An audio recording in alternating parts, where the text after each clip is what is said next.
ओम शांती. आजची तारीख आहे 11 मार्च 2026.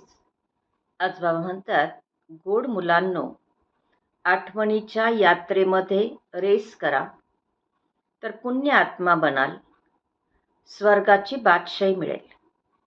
प्रश्न आहे, ब्राह्मण जीवनामध्ये जर अतिंद्रिय सुखाचा अनुभव होत नसेल तर काय समजले पाहिजे? उत्तर, जरूर सूक्ष्ममध्ये देखील काही ना काही पापे होतात. देह अभिमानामध्ये राहिल्यानेच पापे होतात, ज्या कारणामुळे त्या सुखाची अनुभूती होऊ शकत नाही. स्वतःला गोप गोपिका समजत असताना देखील अतिंद्रिय सुखाची भासना येत नाही, तर जरूर काहीतरी चूक होत असेल. त्यामुळे बाबांना सत्य सांगून श्रीमत घेत राहा. ओम शांती. निराकार भगवान वाच. आता निराकार भगवान म्हटलेच जाते शिवाला. त्यांची नावे भले भक्ती मार्गामध्ये किती ठेवली आहेत, कर्तव्यानुसार नावे ठेवली आहेत, असंख्य नावे आहेत आणि म्हणून तर विस्तार आहे. बाबा स्वतः येऊन सांगतात की माझ्या मुलांनो, मज आपल्या शिवपित्याची तुम्ही आठवण करत आला आहात की हे पतित पावन. तर नाव तर जरूर एकच असेल, अनेक नावे चालू शकणार नाही. शिवाय नमः म्हणतात तर शिव हे एकच नाव आहे. रचता देखील एकच झाला. अनेक नावांमुळे तर गोंधळून जाते. जसे बाबा उदाहरण देतात, बाबांच्या समोर त्यावेळेला कोणी पुष्पा नावाची बाबांची बच्ची असेल तर बाबा म्हणतात की जसे तुझे नाव पुष्पा आहे, त्याऐवजी तुला जर शिला म्हटले तर तू प्रतिसाद देशील का? नाही. समजशील की दुसऱ्या कोणाला बोलवलं आहे. ही देखील अशीच गोष्ट आहे. त्यांचे नाव एक आहे, परंतु भक्ती मार्ग असल्या कारणाने अनेक मंदिरं बनवल्यामुळे तऱ्हेतऱ्हेची नावे दिली आहेत. नाहीतर प्रत्येकाचे एकच नाव असते.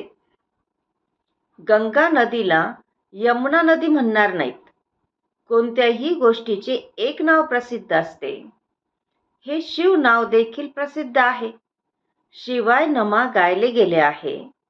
ब्रह्मा देवताय नमः, विष्णू देवताय नमः आणि मग म्हणतात शिव परमात्माय नमः. का? कारण ते उच्च आहेत. तर बाबा म्हणतात जसे लक्ष्मी नारायण हे नाव वेगवेगळे आहेत. नारायणाला काही लक्ष्मी म्हणणार, नारायणाला काही लक्ष्मी नारायण म्हणणार नाहीत. आजकाल तर स्वतःला दोन दोन नावे देखील ठेवतात. देवतांची अशी डबल नावे नव्हती. राधेचे वेगळे, श्रीकृष्णाचे नाव वेगळे.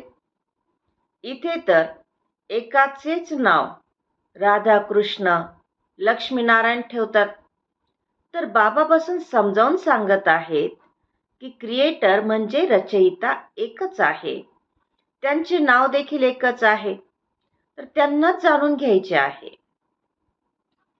बाबा म्हणतात की मुले समजतात बाबांची आठवण केल्याने वारसा अंडरस्टूड आहे, म्हणजे वारसा त्याच्यामध्ये सामावलेला आहे. मनमना भाऊ म्हणण्याची देखील गरज नाही, परंतु बाबांना आणि वारशाला पूर्णपणे विसरून गेले आहेत. बाबा म्हणतात म्हणूनच सांगतो की मज पित्याची आणि वारशाची आठवण करा. बाबा आहेत स्वर्गाचे रचयिता, तर जरूर बाबांची आठवण केल्याने आपल्याला स्वर्गाची बादशाही मिळेल.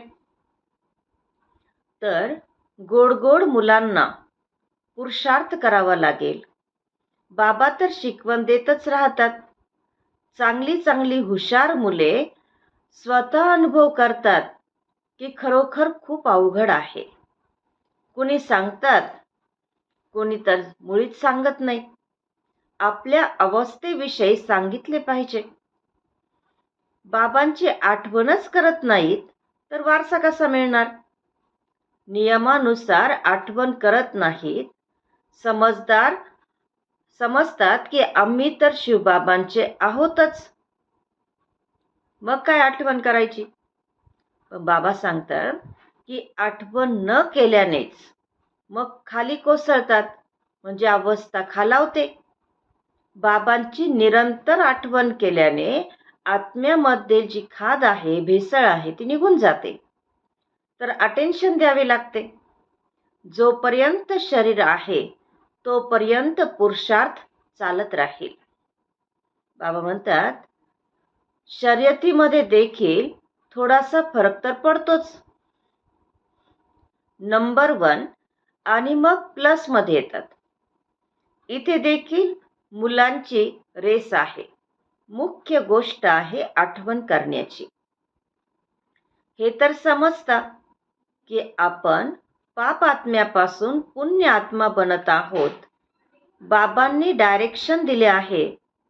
आता पाप केल्याने ते 100 पट होईल. जे आपण आता समजदार बनलो आहोत, तर समजदार बनल्यानंतरही जर पाप कर्म केलं तर त्याचं 100 पट होईल. त्याचा परिणाम 100 पट आपल्याला भोगावं लागेल. असे बरेच जण आहेत की जे पाप करतात आणि सांगत नाहीत, आणि मग वृद्धी होत जाते. शेवटी मग फेल होतात. सांगायला लाज वाटते. सत्य न सांगितल्यामुळे स्वतःलाच धोका देतात. कोणाला मग भीती वाटते की बाबा आमची ही गोष्ट ऐकतील तर काय म्हणतील. कोणी तर छोटीशी चूक सुद्धा सांगण्यासाठी बाबांकडे येतात. बाबा समजावून सांगतात की एक तर पवित्र राहायचे आहे आणि दुसरे खोटेपणा, पाप काही करायचे नाही, नाहीतर खूप नुकसान होईल. काही फर्स्ट क्लास मुली आहेत. म्हणतात काही फर्स्ट क्लास मुली आहेत, कधीही कुठे बुद्धी जात नाही. बाबा सांगतात की जसे मुंबईमध्ये डॉक्टर निर्मला आहे, त्या नंबर 1 आहे.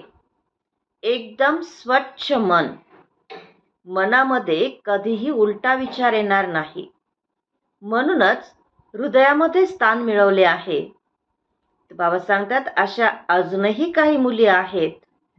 तर बाबा समजावून सांगतात फक्त सच्च्या मनाने बाबांची आठवण करा. कर्म तर करायचेच आहे.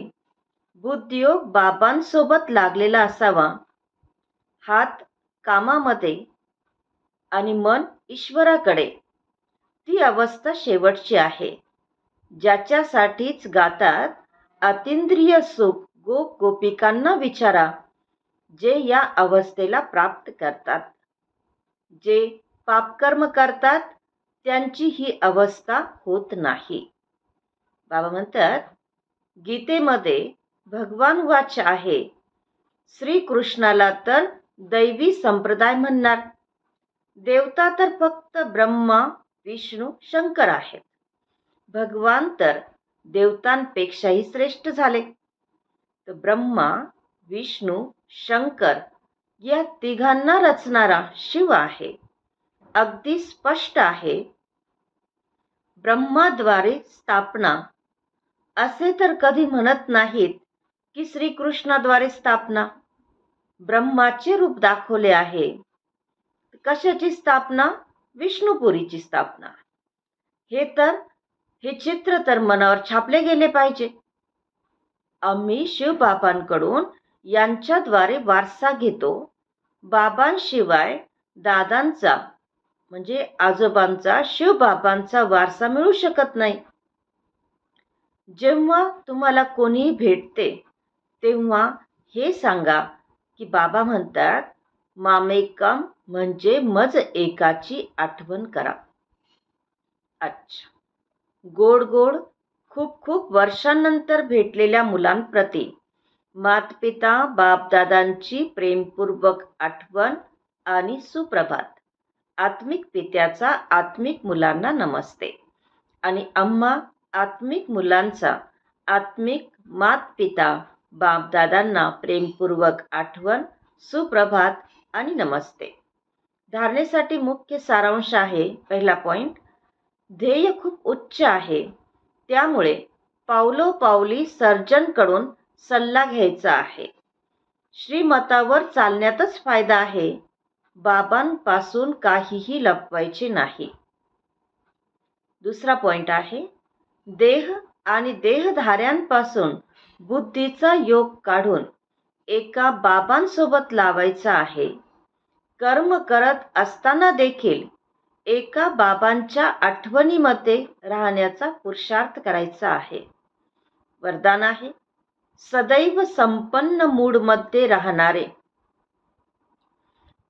सदैव एकरस संपन्न मूडमध्ये राहणारे पुरुषार्थी सुप्रारब्धी स्वरूप भव. सदैव एकरस संपन्न मूडमध्ये राहणारे पुरुषार्थी सुप्रारब्धी स्वरूप भव. विश्लेषण आहे, बापदादा वतनमधून बघत असतात की बऱ्याच मुलांचे मूड खूपच बदलत असतात. कधी आश्चर्यकारक मूड, कधी प्रश्नात्मक मूड, कधी गोंधळलेला मूड, कधी टेन्शन आणि कधी अटेन्शनचा झुला. परंतु संगम युग प्रारब्धी युग आहे, पुरुषार्थी युग नाही.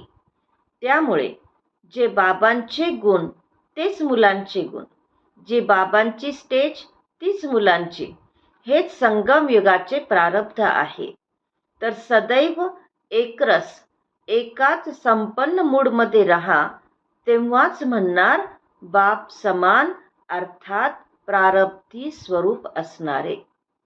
आजचा सुविचार आहे, बापदादांच्या हातामध्ये बुद्धिरूपी हात असेल तर परीक्षारूपी सागरामध्ये डगमगणार नाही. बापदादांच्या हातामध्ये बुद्धिरूपी हात असेल तर परीक्षारूपी सागरामध्ये डगमगणार नाही. आजचा अव्यक्त इशारा आहे, निश्चयाच्या फाउंडेशनला मजबूत करून सदैव निर्भय आणि निश्चिंत रहा. फेथफुल म्हणजेच विश्वासू असल्याची पहिली निशाणी आहे प्रत्येक सेकंद, प्रत्येक पाऊल श्रीमतावर ॲक्युरेट चालणे. ॲक्युरेट मूर्ती बनणे अर्थात हातोड्याचे घाव सोसणे. हातोड्यानेच तर तिला ठोकून ठोकून व्यवस्थित करतात. तुम्ही लोक तर हातोड्याचे घाव सोसण्याच्या बाबतीत अनुभवी झाला आहात. Nothing new. खेळ वाटतो ना? बघत राहता आणि हसत राहता, आशीर्वाद देत राहता. हिरो ॲक्टर अर्थात ॲक्युरेट पार्ट बजावणारे. निश्चय बुद्धी, निश्चिंत आत्मा. नोट आहे, आज आम्हा सर्वांच्या अतिप्रिय बापदादांच्या नयनांतील नूर, आपल्या हृदय सिंहासनावर बापदादांना बसविणाऱ्या गोड दादी गुलजारजी यांच्या पुण्यस्मृती दिनानिमित्त आपण सर्व ब्राह्मण कुलभूषण भाऊ बहिणी त्यांच्याद्वारे लाडक्या अव्यक्त बापदादांची जी पालना मिळाली आहे, त्या पालनेचे रिटर्न देण्यासाठी आज शुभ संकल्प करूया.